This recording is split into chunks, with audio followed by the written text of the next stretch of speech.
Tuesday afternoon, just about 1:10, and going live.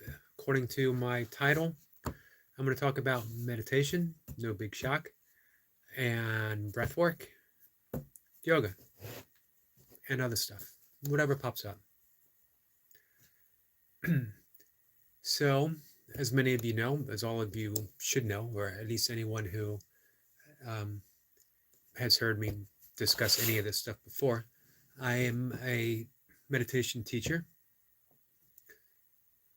Been practicing meditation virtually forever, formally for 30 plus years, but for more than 10 years or so before then, starting a practice, letting the practice go, sometimes meditating once a day for months at a time. It was only during the 90s, the peak of my drinking, my life quickly turning to shambles, although you couldn't have told me so. I wouldn't have believed it. I was having fun. I was running around. I was drinking with my friends every night. And it seemed a fairly ideal life. You know, what more could I want? That I was going out. At the time, I had a steady girlfriend. Um, it was fun. You know, but was it really? For the fun that I was having, there was an underlying darkness, which I knew, which I sensed, which is why I was drawing ever closer towards a steady meditation practice as well as um, yoga. I was reading a lot of spiritual books, a lot of self-help books. I had just read Autobiography of a Yogi, which really turned things around for me as far as what I wanted to do. But overall, I was looking for happiness. I was looking for a sense of happiness and success. Stuck in a job. I had no career. I was working retail. I could leave the job I was at, but what would I do? Get another retail job? Work my way up to management, middle management, which I eventually did, working my way up in management, and I was I was just as miserable. It was no fun for me. Not that every job is supposed to be fun, but you know what? If you're spending 8+ hours a day doing something that you're completely miserable, maybe you need to find something else. So I was looking for something else, and I was reading self-help books, convinced that the secret was within me, that I was a failure because I was thinking wrong, which was partially true.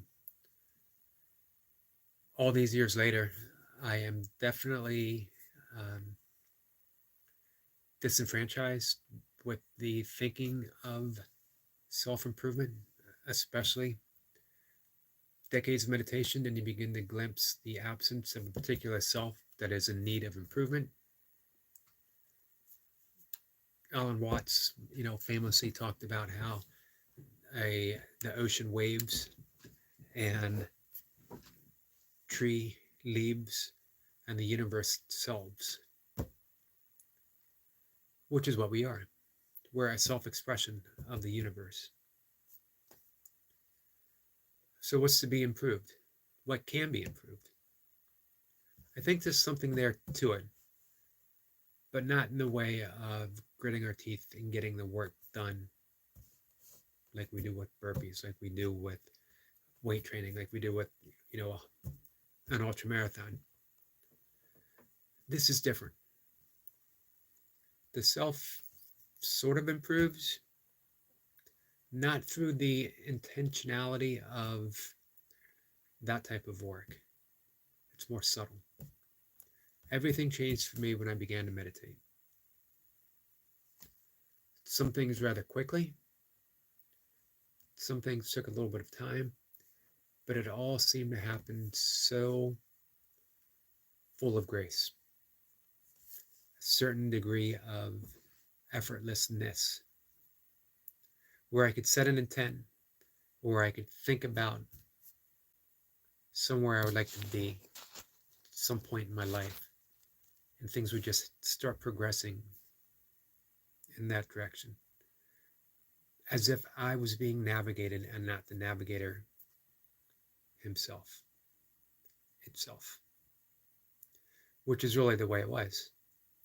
That when you discover yourself as a wave within the ocean of consciousness, it's not the wave that dictates to the ocean, it's the ocean that dictates to the wave. So we can liken ourselves to a wave in God consciousness, a wave in consciousness itself. We are not the ones in charge. Consciousness is in charge. God is in charge. The universe is in charge. Life is in charge. Lewis, it is what it is. How are you? Are you enjoying your burpeeless, or are you sneaking burpees in behind everyone's back? Very much enjoyed the hike you posted, by the way. So I was sort of talking about my journey through drinking to sobriety. Glad to hear you're doing good. How it happened, how meditation played a role in it, how yoga played a role in it. I don't think it would have happened nearly as peacefully, nearly as easily, had I not been meditating. I had an opportunity, I had a moment of not a good one, not a pleasant experience, but I knew when that experience happened that if I never wanted to have another drink again, I could be done with it. For whatever reason, I went with that, and I never had another drink again. It is what it is says, by the way, let me backtrack. Lewis, it is what it is. Will work extremely hard, extremely dedicated, focused, to the point of, I like the word professionalism. He shows up, he gets the reps in, full of intensity, everything he has. And he'll do that for, 9 months, I believe. And then he takes 3 months off, give or take. And he recovers, and he eats. And according to him, he eats a lot. And then he starts the process over again. So that's why I'm asking him about doing burpees. He is now on his break. And as he says, not hiding the burpees, this is day 3 of no burpees. And it feels weird, but I'm also okay with it, as it's much needed off break. And then he says, appreciate that, Eric. And yes, around 9 months. So, but if you follow his channel, you'll see that he's been active. He got in a hike on some rugged trails. Those look like East Coast trails. Whenever I think about the trails in the West, they are always fairly well groomed. A lot of elevation, a lot of climbing, a lot of descent, but the trails aren't real rocky overall. You know, some here in the East, every trail, we don't have the mountains that you do. We do have mountains, but not as high. But every trail is just full of rocks, jagged rocks, boulders, small pebbles, roots, stumps, rattlesnakes, all kinds of things that'll trip you up and make you hurt if you fall. And of course, every single race I've ever been in, I've fallen for sure. Lewis says it was a good one yesterday. Cocoa Butt, we just woke up and just said, let's go for a hike, and that's what we did. I love those spontaneous moments when it's almost like a seed's been planted, and for whatever reason, it's blooming right then and there. Hey, it's time to go on a hike and out the door. It is what it is. Thank God we didn't see a rattlesnake. In my third to very last race, actually, it was only a 25K, and the winner of the race was actually lapping me and my friend He was doing the whole 50K. We were just doing the half. It was out and back, and we were just going one way. He passed us running full blast, and we heard him make a little yikes sound and saw him leap, and he leaped over a rattlesnake, really pissing it off, really agitating it, and leaving it right in front of me and my buddy, who weren't nearly as fast as this guy. And we can't jump nearly as high as this guy, but he left us with a very agitated rattlesnake. So we had to just basically sit there for 15 minutes until the snake decided that he was no longer pissed at us and slithered, that's a hard word for me to say, along his way. Not the first time I saw a rattlesnake on that trail, almost always. This is in the Catoctin Mountains. If anyone knows where Camp David is, where the president stays, that's right where it is. And it is full of rattlesnakes, occasional bear. Almost every time I'm on it, someone sees a bear like right in front of us, and we just missed it. Every once in a while we catch a bear, but I enjoy seeing the bears. I enjoy seeing the rattlesnakes, but not quite so up close, and not when they're pissed off. So with meditation and drinking, I don't think, again, that I would have quit, maybe eventually, but I think it would have been a very harsh breakup between me and alcohol. With meditation and with yoga, it was, again, I can only liken it to a moment of grace. I just knew that I was done. I talked just the other day with Destiny Walks Forever about this subject, and for me, it was almost like I was a completely different person. On this day, I was a drinker. In just a moment, I wasn't a drinker any longer. It was like night and day. I just didn't drink. I was a person who no longer drank. And again, I can only liken that to grace. Didn't have to go to meetings. I went occasionally, but quickly realized it wasn't for me. It is much needed for some people, and it's a wonderful program. So if it works for you, stick with it. If it works for you, though, I would think the addition of yoga, meditation, and breathwork would also be helpful as well, something to consider. But for me, it was interesting, that switch, to just think to myself, and I remember the thought so clearly, I never have to drink again if I don't want to. Never took a drink again. It was just done. It was like I was a completely different person. I could break my life up into that moment. 2 parts. Drinking, non-drinking. At one time I was a drinker. For whatever reason, I was no longer a drinker. Shocking to my friends who saw me out every single night for years, for a decade. But at that point, I had drank myself out of a relationship. I was holding on to a job barely.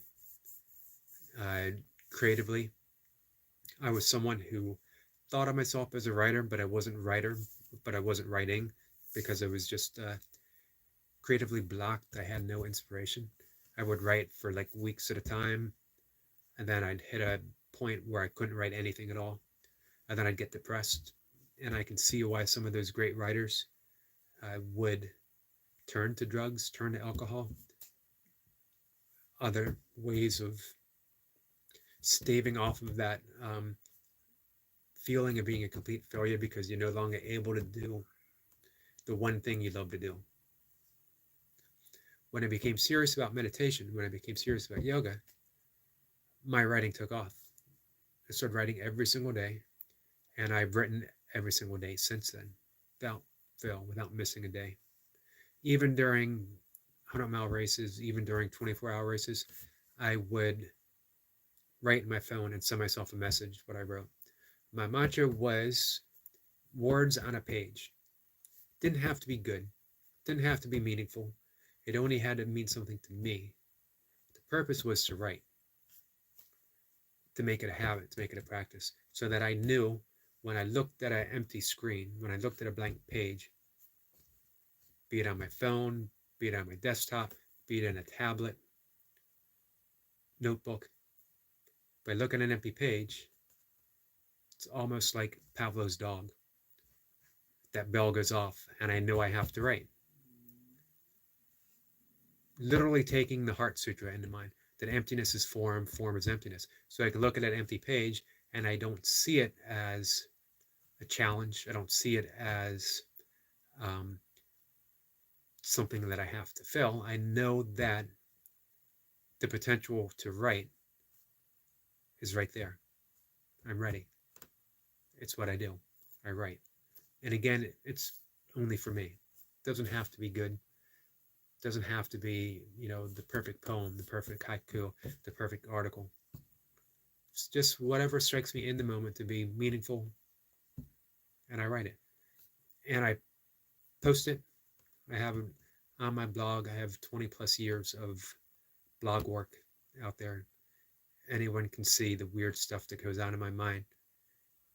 Not so weird. I write about nature. I write about science. Obviously, I write about meditation and yoga, spiritual issues. But also, like a certain word will play in my head, and I'll write something just about that word. What you find when you start writing is that there's no longer really any writer's block, because there's always something to write about. You can even write about your writer's block. You can write about emptiness. You can write about the blank page. You can write about the fear of looking at a blank page. Write about your interest, the things that spark your curiosity. Look out the window. Sometimes I will take a book that I always have nearby, dictionary or a thesaurus, and just flip through it, settle on a word, and that's the one. Write about that. Again, it doesn't have to be good.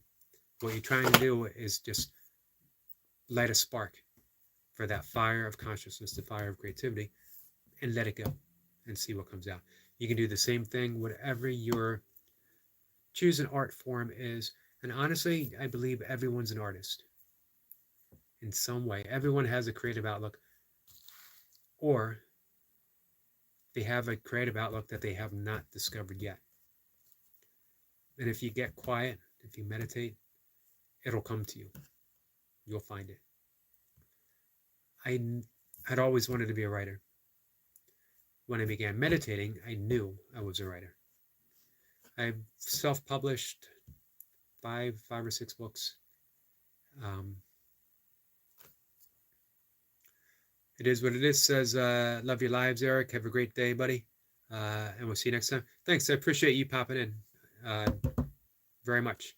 And looking forward to your next post, whatever it is. And I hope you decide to keep, even though you're not doing the burpees, post some football. Do a football review, a game review. I'd really enjoy that, especially since I don't watch actual games. But I would watch your video reviewing a game. Of Raiders, until you start burpees again. Raider game updates. If you do that for this season, I will become a Raiders fan. So,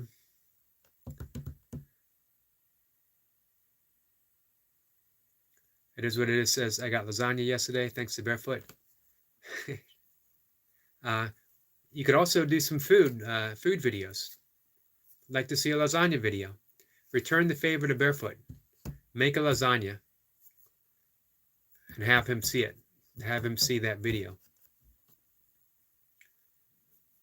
One thing I know for certain, whatever you decide to do, I'll be there checking out your videos.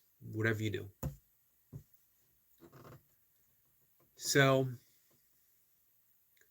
Most recently, the two things that have proven to be most helpful: pranayama, breathwork, something that I practiced since I started meditation. Uh, it is what it is, says I will do that. Much respect, Eric. Thank you. Same to you, my friend. Looking forward to seeing what you do, your next creative outlet. Pranayama and yoga for me went hand in hand with meditation. The asanas, yoga, even before I started meditating. I told the story before, back when I was maybe 11 years old, teaching myself yoga postures from a book that I had bought, that my parents had bought me. And, when you learn yoga, pranayama and meditation come along with it. And they were things that I practiced, but I didn't dive in deep. Only the past decade that I really dove in deep with the pranayama, um, and the past 3 years that it became vital to me, especially in my battle with um, stress, deepening depression, insomnia, anxiety attacks, host of issues that floored me, hit me by complete surprise, because here I was cruising along, meditation teacher, feeling very zen-like, very serene, and out of nowhere, I'm hit with anxiety attacks. Very disconcerting. Not only that, but how do I admit that? How do I admit that as a meditation teacher, I was, for whatever reason, my body was holding stress to the point where it was only releasing it when I was trying to sleep, but not even releasing it. It was reacting to it. My body was reacting to it. My mind was reacting to it, which caused even more stress. It took me a little time to, hey, Barefoot, it took me a little time for me to arrive at that point where I could accept the fact that I was going through anxiety attacks, that I was going through stress, that I was going through depression. Once I did, I also realized that I had the tools to find my way through it. And I've steadily been working through it ever since, feeling better and better and better. Still depression there, still anxiety there, but I'm able to work through it. Buffett said that he has never seen a snake in the UK. Yeah, I know they have some, and I believe that they actually even have a poisonous snake. I know they don't have some. I know they don't have any in Ireland, thanks to, was it Saint Christopher, who chased all the snakes out of Ireland, which is a myth. However, I guess as far as myths go, it's a fairly good one. Although I always take the side of nature, that maybe Saint Christopher was a little sightless in his, maybe a little over rambunctious in chasing all the snakes out of Ireland. Snakes are a vital ingredient in the ecosystem. They keep our rodent population in control. So there you go. If you got a rat problem, it's because if you got a rat problem in Ireland, and I'm not saying you do, I don't know if you do, but if you do, you can only blame it on St. Christopher and him chasing all the snakes out of Ireland. Adder, small and poisonous, grass and a bit bigger and harmless to um, humans. Yeah, I don't know why I get this interest in like certain animals in certain parts of the world, and I'll look it up. Like I didn't realize Europe, outside of Britain, um, has a pretty substantial brown bear population, especially through, like, Romania has a pretty big one. Who would have thought? Great Britain no longer has any, which is a shame. It seems like there might be some places in Wales that could support some places in Scotland that might be able to support some. Um, but yeah, I remember seeing the adder, small and poisonous. And Barefoot says we got enough rats. And again, got to blame it on St. Christopher. I've seen wild lizards, small ones in the south. Um, yeah, East Europe has bears, is what Barefoot is saying, which is pretty interesting to me. I was talking with Lewis about bears. We have them roam down through here every couple of years, but about 45 minutes away, there's a fairly 45 minutes to an hour. Some of the trails that I go to run on, there's a fairly substantial breeding bear population, and they will wander down here on occasion.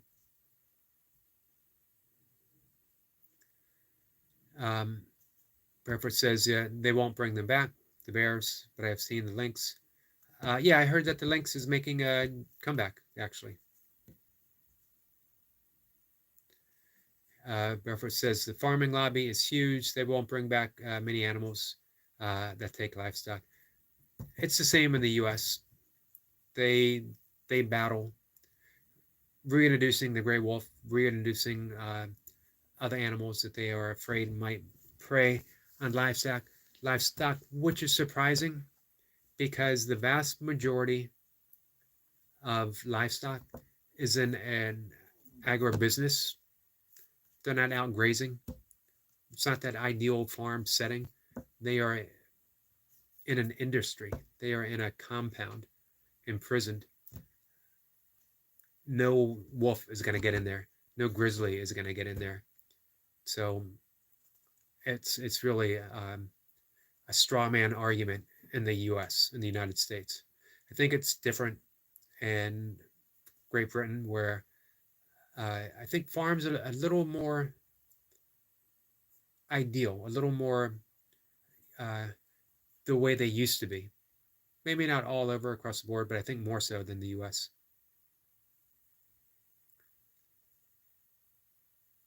Barefoot says, you're lucky USA is large enough they didn't get exterminated like New Zealand too, the dodo. Yeah, although we've done our part. We nearly exterminated the bison. We did exterminate the passenger pigeon. They used to fly in flocks so dense that literally people thought it was an eclipse. Couldn't see the sun. And this was only in the early 1800s or so. And now not a single one exists. We were down to a half dozen bison or so. The East exterminated every single wolf, every single mountain lion, with the exception of the Florida panther, which is down to like 200.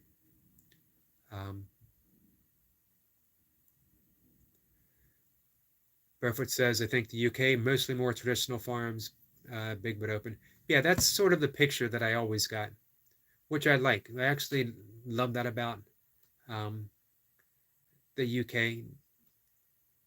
The farms are more, as you said, more traditional. People like King Charles, Barefoot says, people like King Charles, when he was Prince of Wales, worked to reintroduce organic farming methods, hedgerows, etc. He's a decent environmentalist. I believe he stopped fox hunting,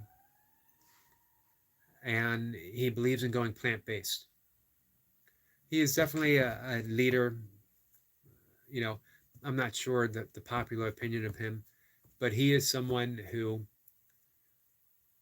for the most part, or at least he seems to be, someone who is forward thinking. Beaufort says there are still families with a herd, a farmhouse, a tractor. A lot of those. King Charles is a good leader, in my opinion. That's what Barefoot says. I get that impression that he is, that he's a careful thinker. Yeah, he's made his share of mistakes, plenty of mistakes, but he seems someone who is always moving forward, trying to progress a good cause, not just trying to maintain a status quo. This is the way things are and the way they should always be. He is seeing the science. He is seeing that things are going to have to change for all of us, for us in the future to have a sustainable quality life. Burford says he's what he is, a privileged aristocrat, but he has stood up for some good causes. He's also made a tone tomorrow charity in paintings. Sorry, ton of money in paintings. Huh? I did not know he was an artist. Yeah, that's the way it is. You know, here in America, differing views on Joe Biden. To me, he's similar to King Charles. He's a lifelong politician. He's got a track record of some good stuff, probably lots of bad stuff, but he's also forward thinking. He knows that we have to change.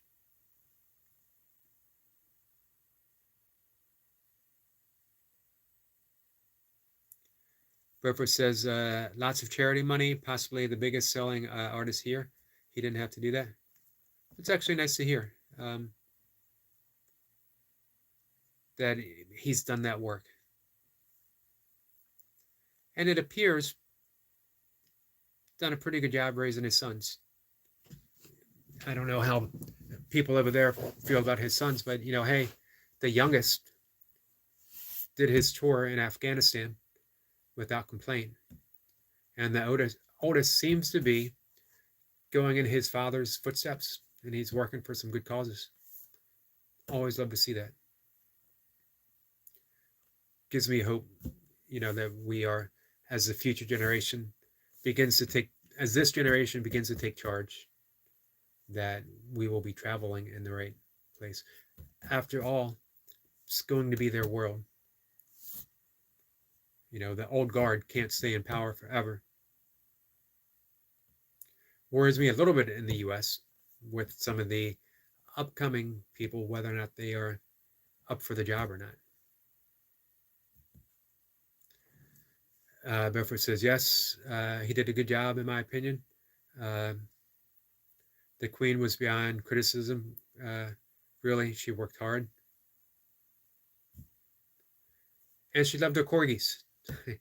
I had actually, I had a corgi. My father had a corgi.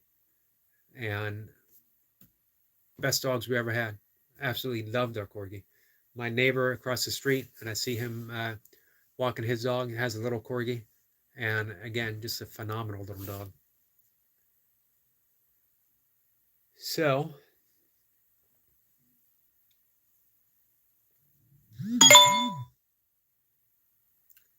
Barefoot says, I think the U.S. system might be worse as they have to be rich and supported by lobbyists, corrupt.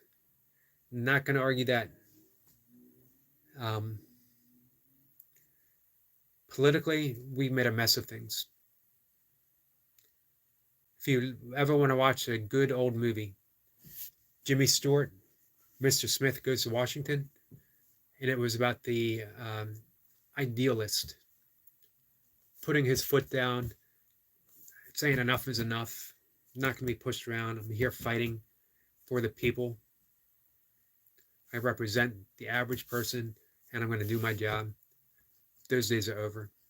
It's like Barefoot just said, it's basically about the lobbyists. It's about corporations who want their way of life to continue, want their profits to continue. And they have hired lobbyists to represent them for their best interest.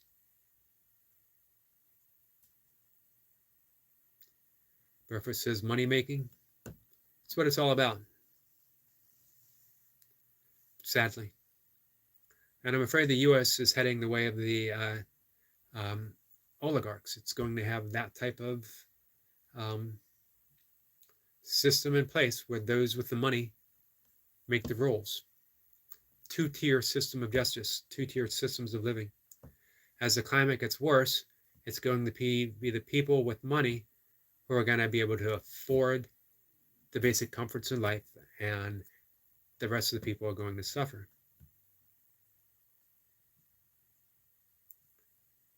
Breathwork says number one, money making, number one, then power generally. And really, the two can go hand in hand. I don't think you have real power unless you have the money to back it up. And I don't think that you have money unless you've had the power to somehow accumulate it. Or now that you have it, you have that at least an illusion of power.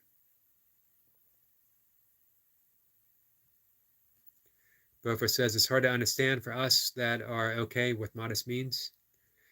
Yeah, it truly is. Enough to get by. And for me, enough to get by and just a little bit extra to buy a book. And I'm doing pretty good. You know what? When my bills are paid, I have enough money to buy a book. I feel like the most successful man in the world. I'm happy. I can't think of too much more. You know, how much more do I actually need?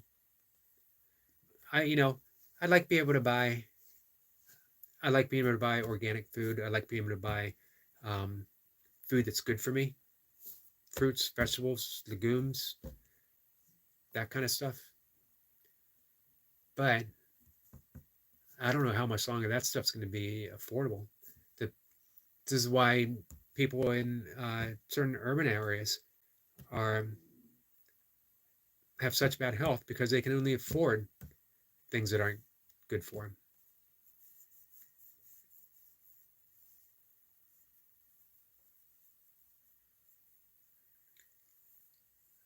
Barefoot says he got his walnut club today. Uh, Definitely a luxury item. Yeah, for me, walnuts in my oatmeal every morning, and I also have almonds. I have one Brazil nut a day. Brazil nuts are great for selenium and also great for naturally increasing your testosterone. So maybe I should bump it up for two Brazil nuts a day. And then if all of a sudden I'm hitting 140 Navy SEALs, I can start some kind of Brazil nut um, business, a Brazil nut burpee channel, touting the benefits of Brazil nuts. Barefoot says he spends a lot on good food too. Basic healthy foods are cheap here, not root vegetables and such. Yeah, I have my lentils, brown rice with red potato diced up in it. That's my meal almost every day. I never get tired of eating good, solid, basic food.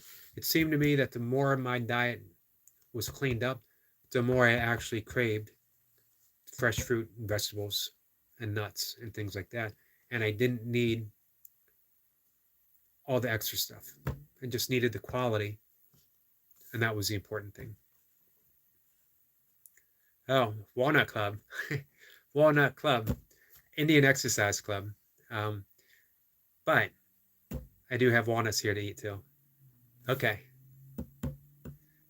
Looking forward to seeing club videos on uh, what you do with it. I I have several club bells.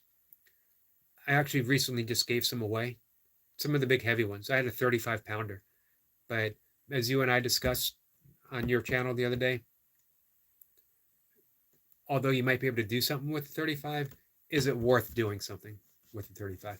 Just because you can do something doesn't necessarily mean that it's worth doing. Definitely doesn't mean that it's good for you to do.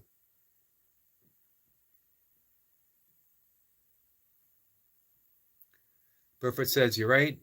You can deacquire a sweet tooth and carb habit. Oh, yeah. The, the more you eat those quality foods, the less you want other stuff. I honestly I don't really have any cravings for anything that I don't eat.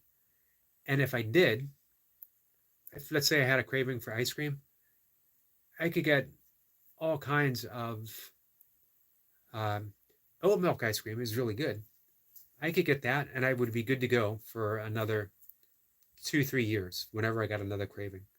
But it's probably been 3 years since I've had any kind of vegan ice cream. It's probably been two years since I've had any kind of like the vegan burgers or anything like that. I'm not against them. I just don't have any craving for it really.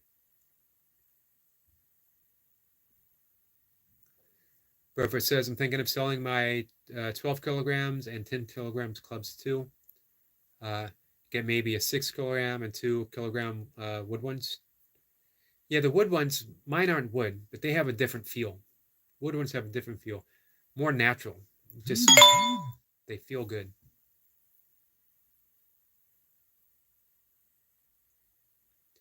Burford says, wife and I used to eat cake uh, or a sweet bake every day until about 10 years ago. Yeah, Milk and I used to go to brunch every Sunday, and I would get um, vegan pancakes once a week. A harmless habit. We stopped because of COVID and never picked it up again. Um, but maybe we will. I'm not opposed to eating stuff like that. For whatever reason, it just no longer part of my life. Yeah, Barefoot was saying much different in feel about the clubs. I've been getting the urge to do some kettlebell sport lifting, which I haven't done well over a year now since I started doing burpees every day.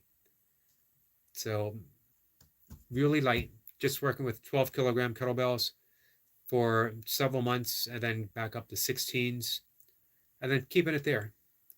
Problem for me was I would always try to get back to what I used to do before I started ultra running. And I would try to get there in a hurry just because I used to do something. I wanted to get back to be doing it again. And that's not always the best way to approach things. Sometimes it's okay just to keep it light, keep it easy, and enjoy the movement.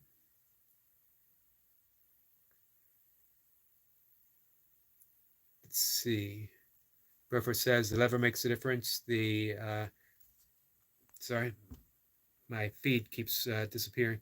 3.75 club feels like a 6 kilogram club, maybe even 7 kilogram club. Thicker handle, sensual feel to it. Buttery wood, not cold iron. Something about holding something natural like that just makes all the difference. And of course, originally, they were all made of wood.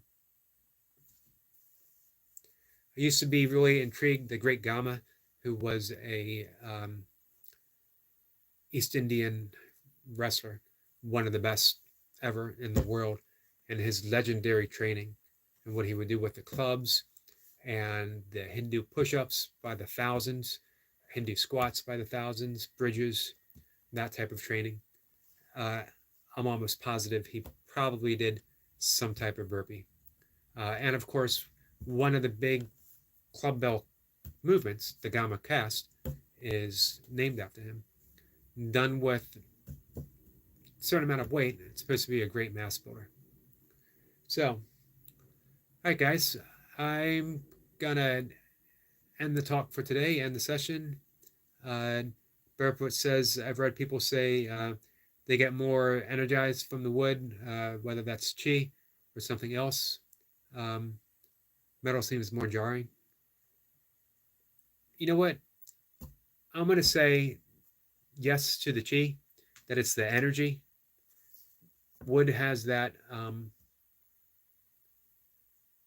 it still has that live essence to it. Just my opinion. But I think and I'm pretty sure Barefoot would agree, I think you can feel it. I think when you're holding something like that,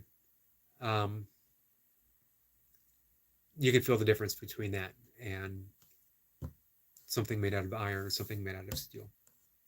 I think probably most people would agree, just based on the feeling.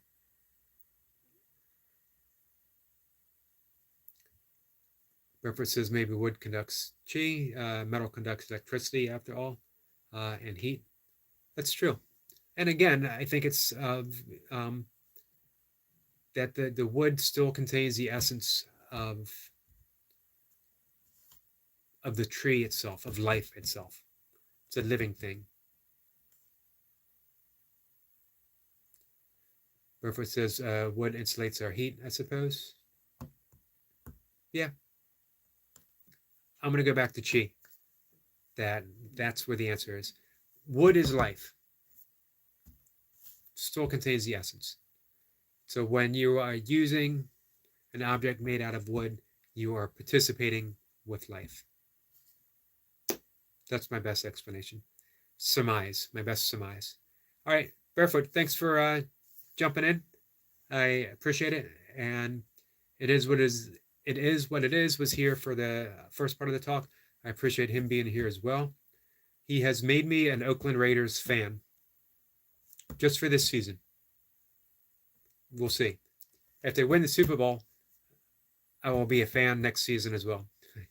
So, Barefoot, have a good evening as well. Take care. I'll see you guys tomorrow for some burpees in the morning. Take care, guys.